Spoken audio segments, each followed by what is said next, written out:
Let me tell you something, son. The Driving in Circles podcast is coming back. You thought we was gone. What? You thought we forgot about y'all. What? You thought it was over. What?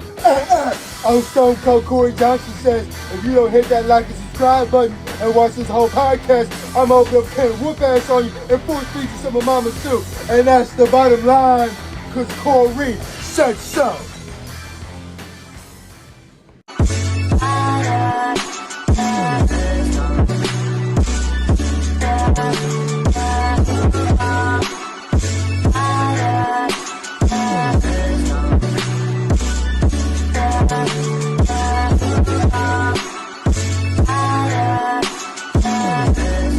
What's going on, guys? And welcome back to the Driving in Circles podcast. We are not dead. I don't know how many times we gotta goddamn say that every single time.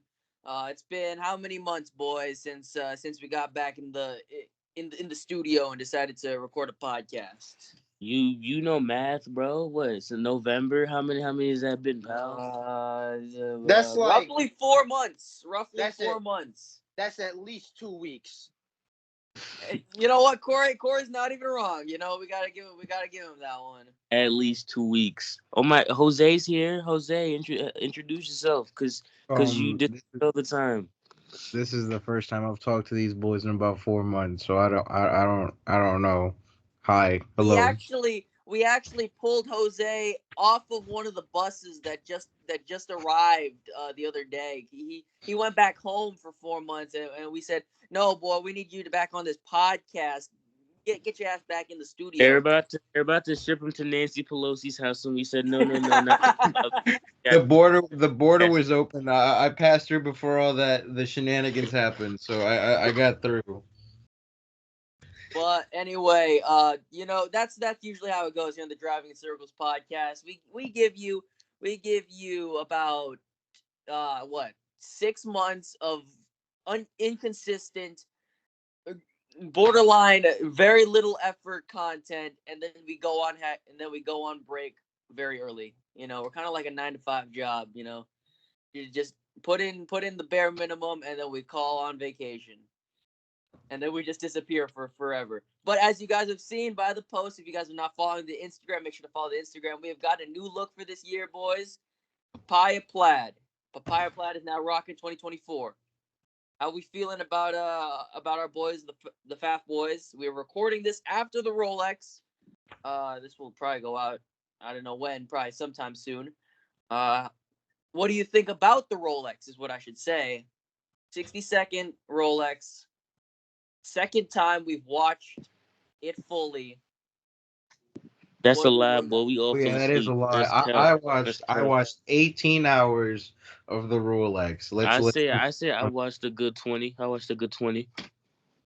Me, let me see here. I watched about probably 19. I slept from 2 a.m. to 6. That boy Corey Johnson didn't watch a single lap. I'll say this. I watched half of it, and then I was asleep for the other half. But no, I was also watching the Royal Rumble. I watched the Royal Rumble, and then I missed the other half because I had to go to work. Makes Fair sense. enough. You know what? That's my excuse. Corey had a rough Sunday, so we'll let him be on. Corey had a rough Sunday, is all I'm gonna say. Hey James, can you throw up a picture of the famous picture of Corey Donovan Johnson? I'll give you a couple. All right, thank you. So anyway, let's break down the Rolex. We'll just go a little bit. We'll be kind of just touching base on pretty much everything that happened. But since our boys are on our logo, we got to start off with them. We got to go first race in the McLaren, really strong. James, how about you tell them, like, you were the stats guy, especially on Quality Pace. You watched all the practice sessions. How'd you feel about our Faf boys?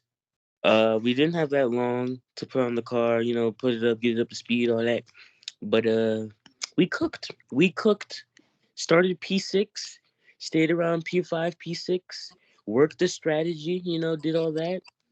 And then the McLaren ringer, Kyle, you can say his name because I know I'm gonna absolutely destroy it. Oh, you're talking about our boy that I still haven't learned his name because I haven't heard the broadcast pronounce it. It's You're right. Mike. No, is it? Oh, damn. Kirshnikov. Kirshnikov. That's There what we we're go. go with.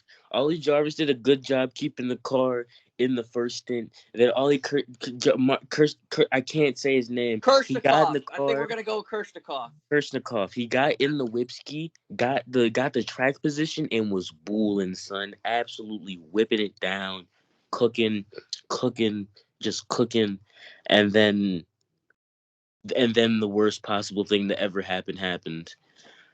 I was in the middle of a nap, a good 12-minute nap from the hours of like 5 o'clock to 5:20, and I wake up, and the Faf boys were in the garage. The street said that something on the front end, an axle exploded on the car, and we had to go to the pits. It was while we were fighting for the lead, a big shame, travesty. But I'm disappointed. I'm always disappointed. You know, we could always do better. I say, you know, that's one thing I always say. We could always do better. But it's disappointing. But I'll tell you what, no one works harder than the FAF guys. No one really does. They really don't. They really don't. Because the FAF guys, they went in there, they fixed the car to the best of their ability. They got us back on track. Yes, they did. No one gets the car back on track just like the FAF guys. You know, you look around the garage, you know, you see AO Racing, you see all of them. They can't get the car back on track like the FAF guys. No one can. Nobody can. It's just me though. Mr. Trump, we have a few more questions, mostly about your political stance on what is currently going on in Texas right now. I can't tell you about Texas, but what I can tell you is that the FAF guys, no one does it like the FAF guys. Nobody. But yeah, it was very disappointing in the pits a lot for maintenance. The reliability on the McLaren is still unknown. I don't know if that was a McLaren thing or just a us thing for switching over to the McLaren.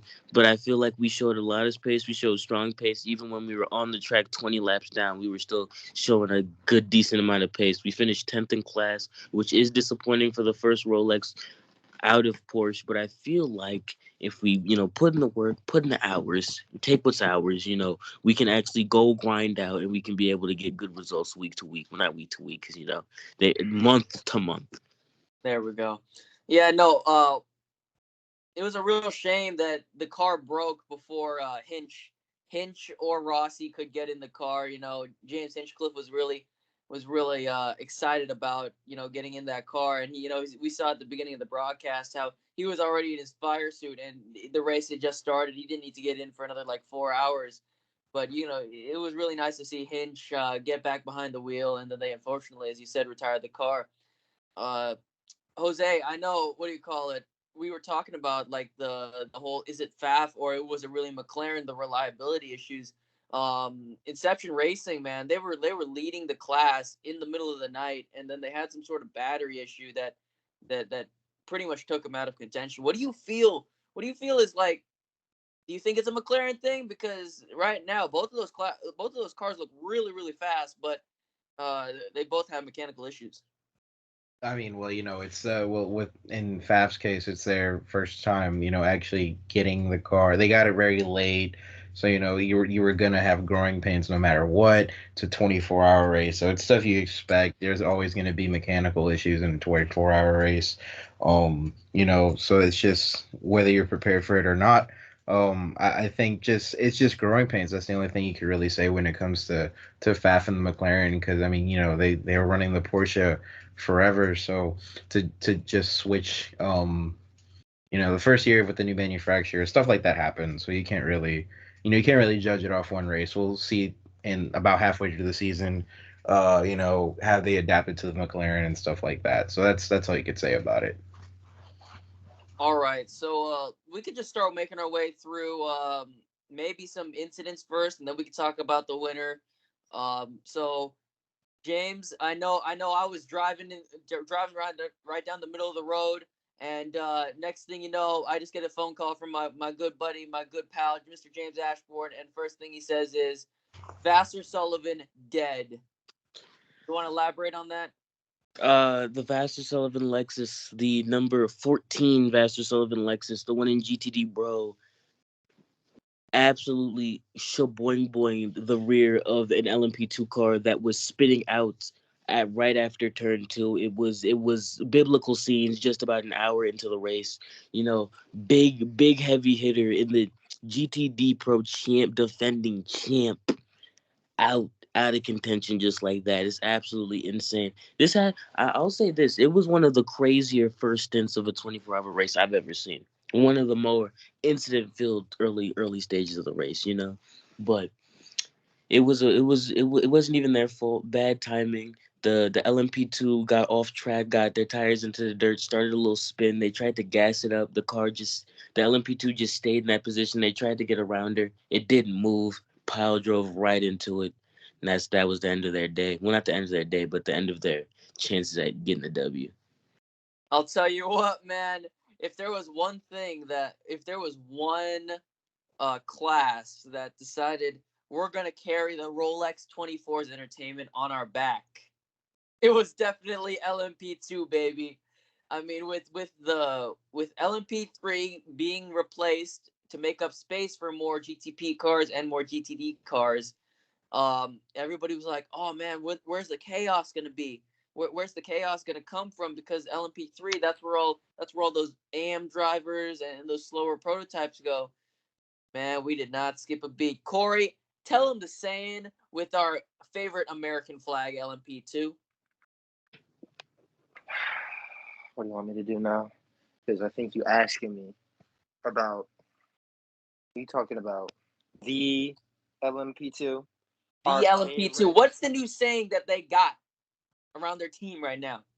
Tell them. There was a lot. I don't know if you're talking about the what we have.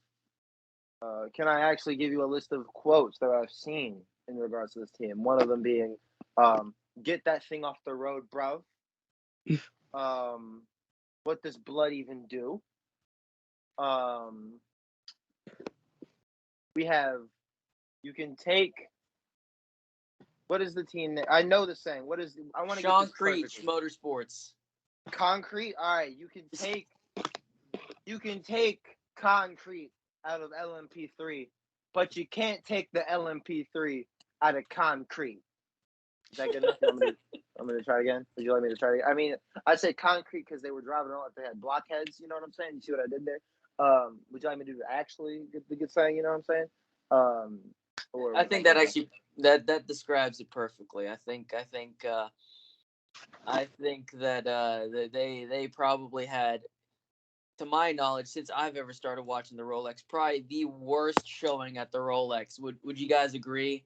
I can't think of another car that's had a worse showing at the Rolex. That is an all timer. I will say that is an all timer. One for the history books, as some would say. Yes. Well, for the wrong history books. So I guess let's see here. What else was notable? Oh, the Corvette catching on fire was a pretty big one. Corey, you okay on that? You okay after that? You okay? You got 5 seconds. You got 5 seconds to shift gears before I start screaming again. All right. Rambo Lambo died. Yep. Kyle drove a wall. Depressing. Yep. What else? What happened over the night? The LMP, or not the LMP, the fucking GTP Cadillac 01 Chip Ganassi Racing yellow car retired while leading the race. The worst thing ever happened, and it happens every single year, and I don't know why I was surprised. The number 10, Wayne, that number 10, good old Hey, Akira Slim, if Wayne, you're watching, number 10. you did hit the 7-leg parlay on the Wayne Taylor Racing 10. You did get it that it would retire at some point. We can just send me your PayPal and I'll send you your money. And your social security number too. Make sure to send us your social security number, your all your credit card information, as well as If you could go into your mother's wallet and get her credit card and get those numbers on the front, the date, and those 3 silly little numbers on the back, that'd be much appreciated. Also make sure to throw in your mother's maiden name as well as the name of your elementary school that you went to, just for extra security on our end. You know what I'm saying? Yes. So Slim, if you're watching this podcast episode, your money is gonna get to you soon. Just make sure you send us that information real quick, and we'll get that money to you soon. Speaking of Ganassi, boys. The biggest Ganassi news had nothing to do with racetrack. Can we just skip over this? Can Yeah, we just? here's where I leave because I'm boycotting F1. Like I have unfollowed them. I am done. I'm done, dog. It's already. That's not the news. That's not the Not thing the I'm news. setting up here. Can we? Oh, Can what are we? you Can setting up? Please, no. It Oh, I'm involves bugging. no. I'm thinking about the wrong Please, fucking. please, Oh, Thinking no, about no, Andretti, you idiot. I'm talking yeah, no, about I'm Chip bugging. Ganassi and an no. ex Andretti driver. Oh God. Devlin no. DiFrancesco, poor bastard, was there to run some races for the Lamborghini Forte Racing team, the 78, the one that ended up crashing on like lap 2 or something like that. And he was Yeah. there, and he was getting ready to do his night shift. Little did we see, Corey. I know this is a sensitive topic for you, so I'll ask James. James, what was posted on Twitter? By one woman that we will not name because she's a That or that bitch. That one woman bitch. that we will not name because she is not a good woman. That bitch. Posted about the tragic death of Devin DiFrancesco's dog. Rest in peace, poor guy. Not the way you want it. You never want to see a dog die, but in such gruesome and poor circumstances, it really hurts. And from the Driving in Circles podcast family, we really like to say to rest in peace, and we would like to send our heartfelt condolences to Devin DiFrancesco and his family, because you never want to see a member of someone's family pass away, and it's just in such poor circumstances when someone's out there to go do his job. It's just very sad, very sad. Especially as a bunch of or as a few of us here on the podcast do own pets and dogs, they are pretty much family, and like James said, we'd like to extend our condolences to the lovely golden retriever that was Lucky. May you rest in peace. Now, to get to the interesting stuff, James, you want to elaborate on what happened a few hours later in the middle of the night? Once again, number 10, Wayne Taylor, number 10, died. Number 10, good old with Philippe. I think Philippe Albuquerque wasn't driving the car at that point. I think it was. It was Philippe. It was Philippe Albuquerque. He was driving the car, and everything cut off, and he just parked it, and he left, and he left me in shambles. He left me and as well as Red Bull Hoodie, good friend of the podcast, in shambles. Very, very sad. Very sad. Very depressing. And then But we almost had as the they always say, let's get him next year. But we almost had the greatest like depression shot of all time when Wayne Taylor saw that his other car in the race, the 40, had turned off and lost power under, what was it? Was it under caution, or was it actually on live racetrack? Like, it died coming out of the second horseshoe. And there was no power, and it came to a stop. Luckily, they were able to get it started again, but my God, there was like for 5 minutes there, they just kept the camera pinned on Wayne Taylor's face, and you could just see the depression of him standing in the garage where the 10 is being fixed, and just seeing the 40 with the lights off and just cruising around, just chugging around. Man, that was priceless. I was about to start laughing because like it's like so comical on how like bad luck they have. Well, the last thing we have to talk about in the nighttime section of the race is the most exciting part of the nighttime race was almost ruined by one man and one man only. The man they put in charge of launching the fireworks.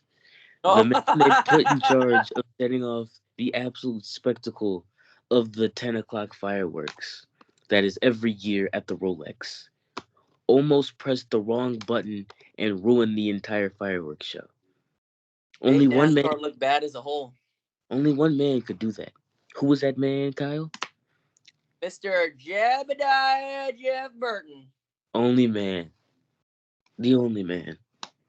Jeff Burton almost blew up the entire racetrack. Almost. But now that we're done with the night, we can move on to the day, the end of the day, the end of the race. Beginning of the day. Beginning of the day, middle of the day, start of the afternoon, end of the race. Let's I think this is the time for us to go bottom to top and for the race winners.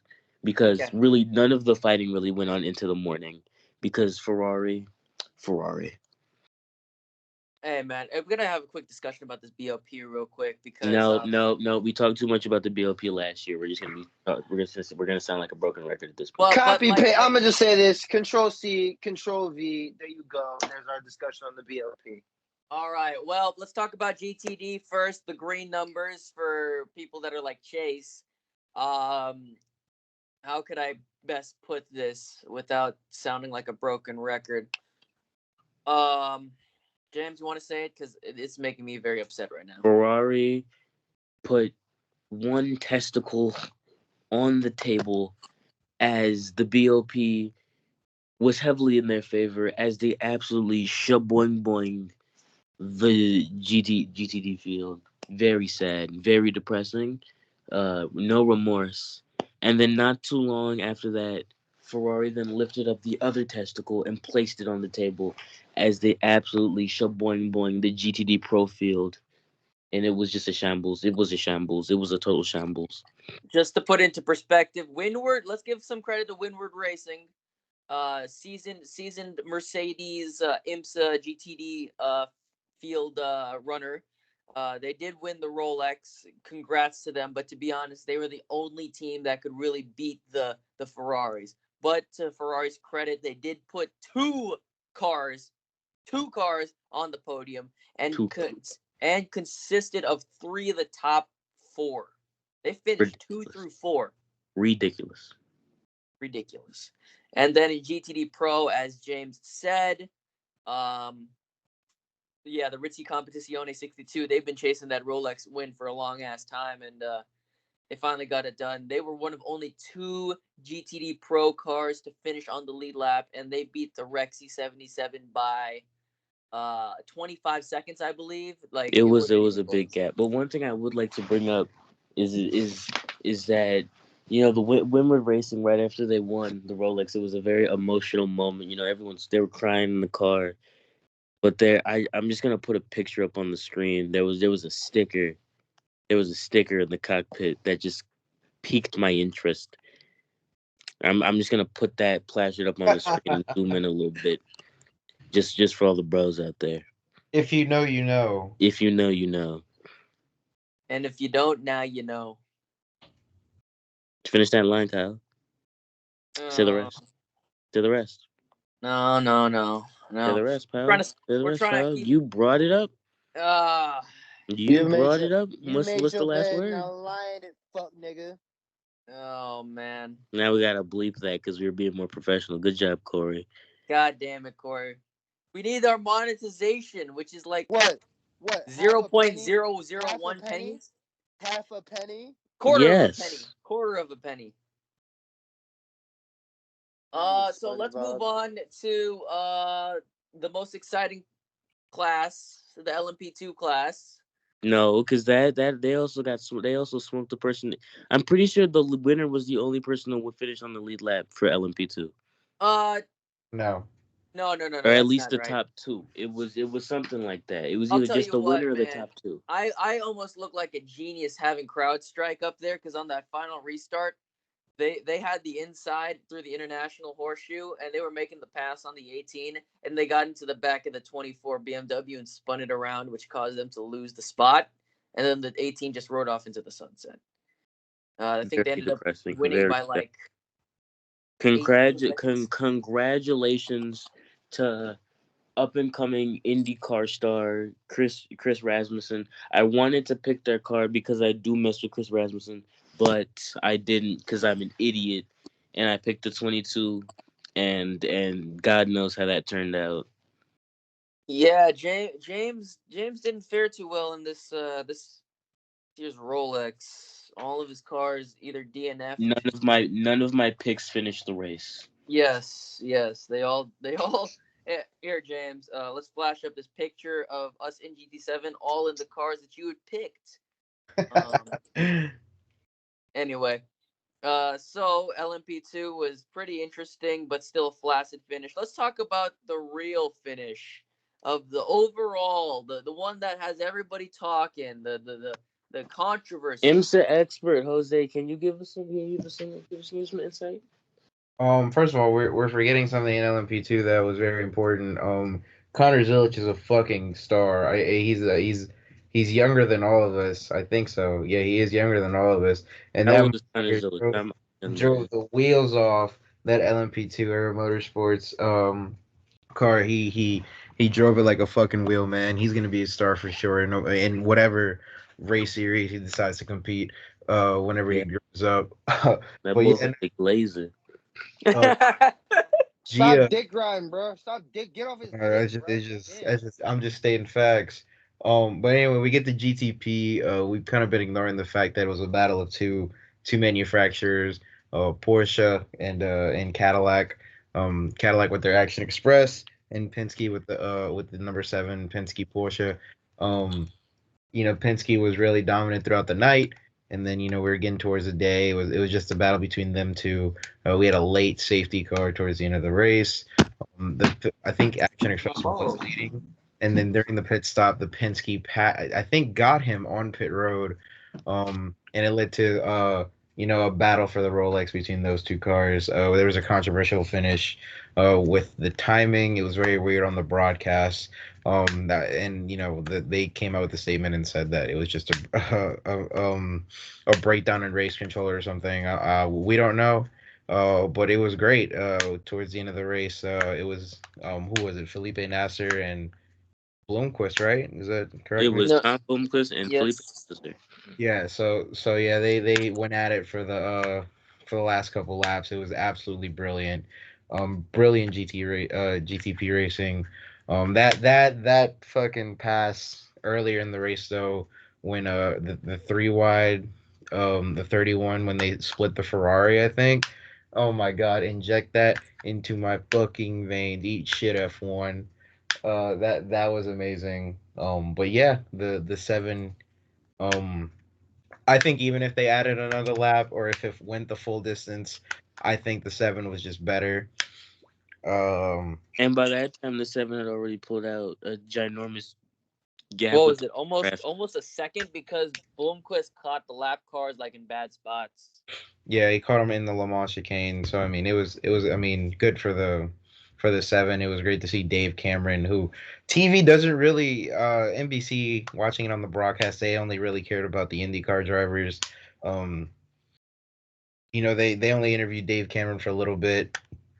Oh, poor guy. They didn't really tell a story. It was like 15 years of trying to get the Rolex win, and he finally got it. They just jumped straight to Joseph Newgarden, and props to Joseph Newgarden. He just said he was there. Uh, so yeah, to me, it was a fantastic Rolex. I can't wait for Sebring.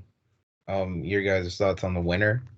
Yeah, I actually really like Penske Porsche Penske's driver lineups. Actually, they're very split because on one hand you had Felipe Nasser, you had Matty Campbell, you had Joseph Newgarden, as well as Dean Cameron, and then on the other side you had Mathieu Jaminet, Nick Tandy, and then who were their endurance guys that they brought in? They brought in Lawrence Van Thorn, as well as one other guy. I think Kevin Estra. That's who it was.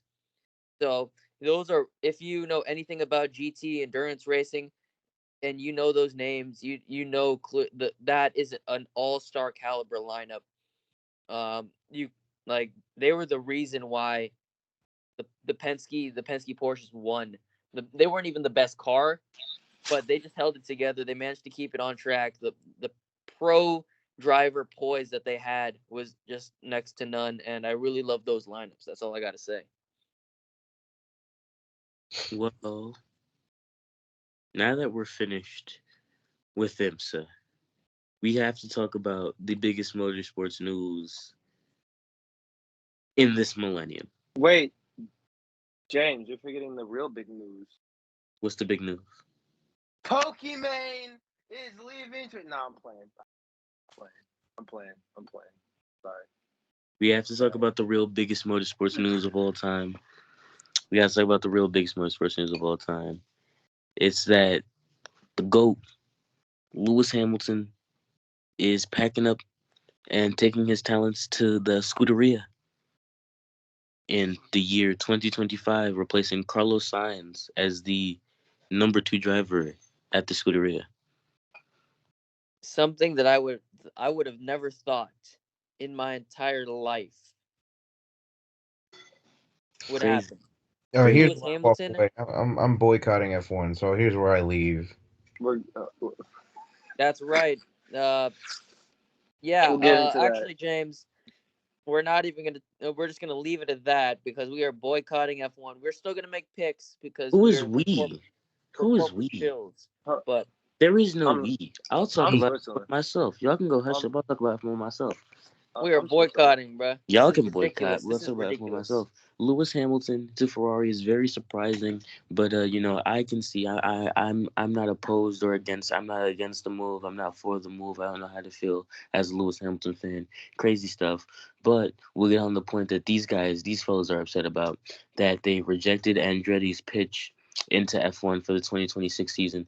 I believe it's very bad. I dislike it too, but I don't dislike it to where I'm going to be like, I'm not going to watch F1 anymore. It's so terrible, blah, blah, blah, blah, blah. Because what's that going to do in the grand scheme of things? You want me to go tweet my displeasure on the internet? You sound like a mark. But, All right.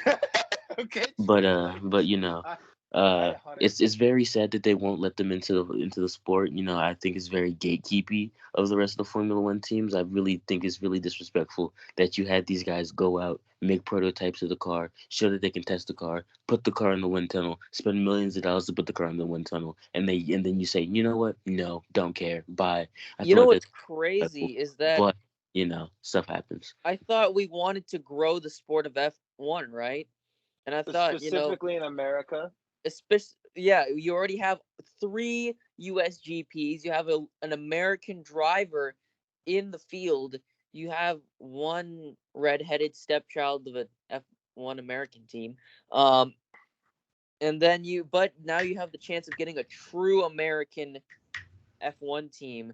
And the whole thing is like, I thought you wanted to grow the sport. I thought you want to get as many teams involved as possible. Like, freaking in 2012? There was like 12. There was 12 F1 teams, right? Oh, There's like Google. 12. Something like that. Yeah, so I don't know why we're so against of going over 10. I mean, it's not gonna hurt anybody.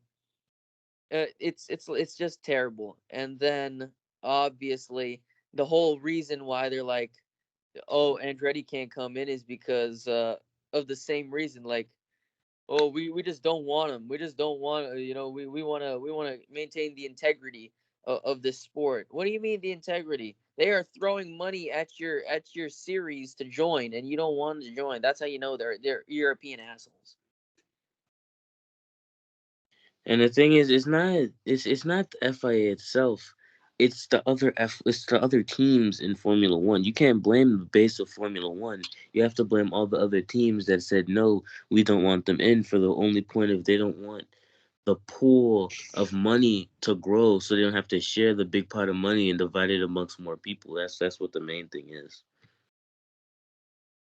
That's We'll it's see. We'll it's see. They tragic. said no, but hey, there's always 2028. We'll see. We'll see. It's a shame that it's not gonna happen now, but God knows. Really, God knows. Well, anything else we want to talk about? Kyle, you not gonna make your big announcement, Kyle? What big announcement? You know. What are you doing this weekend, Kyle? I don't know what you guys are talking about. As many of you guys know or don't know, I live in the good old city of Los Angeles. And by the Those. time you guys are seeing this, I will be filming the newest and latest, first of this year. The driving in circles at the track is coming back, boys. We're going to have a nice long vlog for you guys on everything that I see. I'll be on the Instagram as well, so then you guys can keep up with just stuff that I post on there. Or I'll put up a poll and see what you guys want to ask. It is going to be very interesting. Saturday is going to be free, so I'll be there on Saturday and Sunday. Threat of rain on Sunday, so we'll see how that goes. I might have to sit out there in a garbage bag and watching the stands because they're That's still going to run right. it. That's right. They do have the rain tires for the short tracks. I know, so it's not going to be a canceled event. They're gonna run that shit no matter what. So, and I paid my own money, so my hands are tied behind my back. But it's going to be very entertaining if it does. You'll probably see me on TV because I'll be one of only like 6 people out there.